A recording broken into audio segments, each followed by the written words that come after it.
না না চাওক মই নিৰ্বাচন খেলিব নিখিলে মই ইতিমধ্যে আগতেও কৈছোঁ কথাটো আজিও নিশ্চয় ক'ম আৰু কথাটো হৈছে যোৱাকালি মই গম পাইছোঁ মই যোৱাকালি গুৱাহাটীলৈকে গৈছোঁ গুৱাহাটীত যোৱাৰ পিছত ইয়াতে ৰাইজে তাৰমানে কিছু সংখ্যক প্ৰায় 1,500 ৰাইজ ইয়াতে গোট খাইছিল মোৰ ঘৰৰ সন্মুখত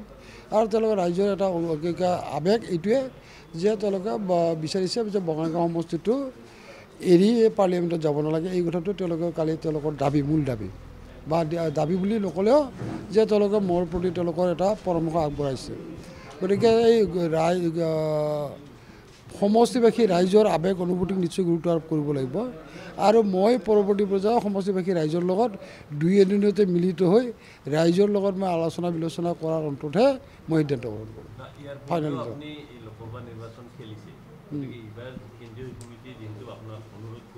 না না ইয়াৰ আগত মই লোকসভা নিৰ্বাচন তেতিয়া লোকসভা নিৰ্বাচন খেলাৰ যিটো পৰিৱেশ আৰু এইবাৰ লোকসভা সমষ্টিৰ পৰিৱেশটো অলপ হেৰি তেতিয়া মই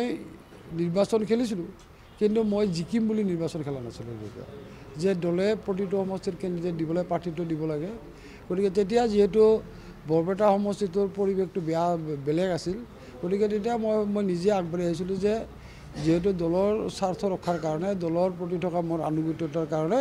মই তেতিয়া বৰপেটা লোকসভা সমষ্টিত প্ৰাৰ্থিত্ব হৈছিলোঁ কিন্তু এইবাৰৰ পৰিৱেশটো বেলেগ এইবাৰ তাৰমানে আগৰ বৰপেটা সমষ্টি আৰু এইবাৰৰ বৰপেটা সমষ্টিৰ মাজত পাৰ্থক্য আছে এইবাৰ বৰপেটা সমষ্টিটোত তাৰমানে যিটো জনবিন্যাস সেই জনবিন্যাসটো আমাৰ অসম গণ পৰিষদ আৰু ভাৰতীয় জনতা পাৰ্টিৰ অনুকূলে আছে গতিকে ইয়াত তাৰমানে এইবাৰ বৰপেটা লোকসভা সমষ্টিত আমাৰ মিত্ৰজোঁটৰ প্ৰাৰ্থী ইয়াতে জয়ী হোৱাটো 100% খাটাং এইকাৰণে মই কৈছোঁ যে 2014 চনৰ নিৰ্বাচন আৰু 2024 চনৰ নিৰ্বাচনৰ মাজত পাৰ্থক্য আছে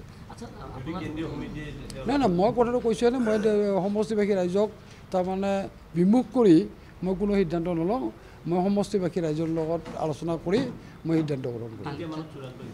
না মই বস্তুটো দুই এদিনতে সমষ্টিবাসী ৰাইজৰ লগত বহিম বহাৰ পিছত সিদ্ধান্ত ল'ম কোনে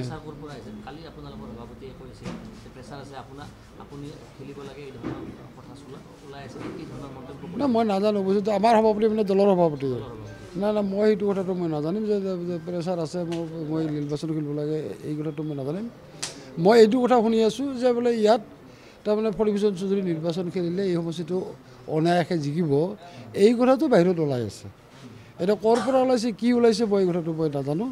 কিন্তু আৰু এটা সভাপতি কোনোবাই যদি প্ৰেছাৰ ক্ৰিয়েট কৰিছে মই এইটো নাজানো মই ভাবাত এনেধৰণে ক'ব নালাগে সভাপতি তাৰমানে কোৱা নিশ্চয় নাই তেনেধৰণে নাই ইলেকশ্যনটো এতিয়াও ডিক্লেয়াৰ কৰাই নাই নহয় ইলেকশ্যন ডিক্লেয়াৰ কৰাৰ পিছত নটিফিকেশ্যন হ'ব নটিফিকেশ্যন হোৱাৰ পিছতহে প্ৰাৰ্থীটো ঠিক হ'ব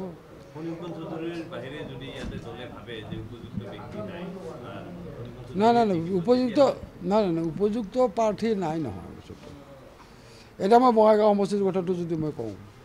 যে বঙাইগাঁও সমষ্টিটোত অসম গণ পৰিষদ দলৰ ভেটি সুদৃঢ় ইয়াত বঙাইগাঁও সমষ্টিত অসম গণ পৰিষদ অকল ফণীভূষণ চৌধুৰী জিকিব কথাটো নহয় ফণীভূষণ চৌধুৰী জিকিব কথাটো নহয় ইয়াত ফণীভূষণ চৌধুৰী সলনি অসম গণ পৰিষদৰ যিকোনো এগৰাকী প্ৰাৰ্থী হ'লেই জিকিব কিন্তু তেতিয়া হয়তো কথাটো কি হয় অলপ হয়তো কষ্টটো অলপ বেছি হ'ব বা মানুহে তাৰমানে অলপ ভোটৰ তাৰতম্য হয়তো হ'ব পাৰে যে মই ফণীভূষণ চৌধুৰী 80,000 ভোট পাইছিলোঁ যে মোৰ সলনি যিজন প্ৰাৰ্থী হ'ব তেওঁ হয়তো 79,000 ভোট পাব বা কেতিয়াবা এনেকুৱা হয় মই 80,000 পাইছোঁ সেই নতুন প্ৰাৰ্থীগৰাকী হয়তো 81,000 ভোট পাব এনেকুৱা হয় অলপ ভোটৰ তাৰতম্য হ'ব কিন্তু বঙাইগাঁও সমষ্টিটোত ফণীভূষণ চৌধুৰী নহয় যিকোনো অসম গণ পৰিষদৰ প্ৰাৰ্থী হ'লেই জিকিব গতিকে এতিয়া বৰপেটা লোকসভা সমষ্টিত মোৰ যিটো অনুভৱ মোৰ যিটো উপলব্ধি যে বৰপেটা লোকসভা সমষ্টিত অসম গণ পৰিষদ দলৰ যিকোনো প্ৰাৰ্থী হ'লেই ইয়াত জয়ী হ'ব কিন্তু এতিয়া ভাবি আছে যে ফণীভূষণ চৌধুৰী হ'লে সহজ হ'ব বুলি ভাবি আছে মই